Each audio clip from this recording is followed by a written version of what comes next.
Magazine à présent, on les désigne comme des enfants ensorcelés en Afrique. Ils sont appelés des Moumovi et à Kibous, à Yoruba, entendez naître et mourir.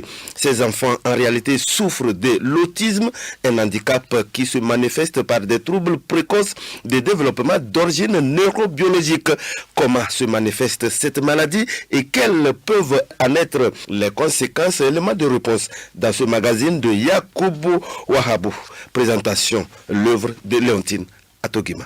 Un enfant sur 160 souffre de l'autisme dans le monde et une dizaine de millions en Afrique. Connu pour la plupart comme une maladie, l'autisme au contraire est un handicap de trouble mental qui affecte le fonctionnement du cerveau, altérant les capacités de reconnaissance des expressions, des codes sociaux et génère l'hypersensibilité émotionnelle de comportement. L'autisme se manifeste avant l'âge de 3 ans et se caractérise par un manque de communication chez l'enfant. Ate Kari Loo, orthophoniste, secrétaire général de l'association Autisme, Vivre et Grandir. L'autisme, pour faire comprendre, c'est un trouble, un handicap chez un enfant qui refuse de communiquer avec son entourage, qui est isolé dans son coin, qui ne parle pratiquement pas et qu'on confond des fois à un sourd, des fois à un retardé mental et qui n'aime pas qu'on change ce qui l'entoure, qui a des gestes répétitifs, les stéréotypes, il peut taper les mains à longueur de journée, il peut observer quelque chose à longueur de journée sans se fatiguer. L'autisme ne se guérit pas mais connaît des améliorations dès que la prise en charge précoce est effective. Le quotidien des enfants autistes est marqué par des difficultés scolaires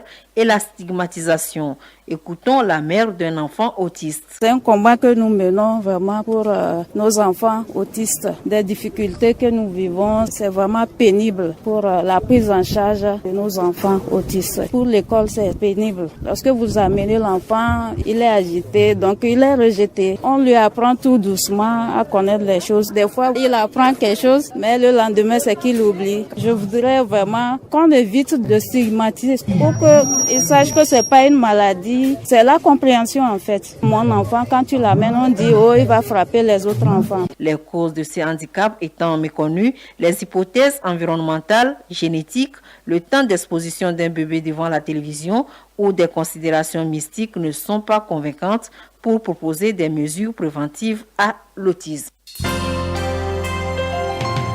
Le journal Henri Ochocho.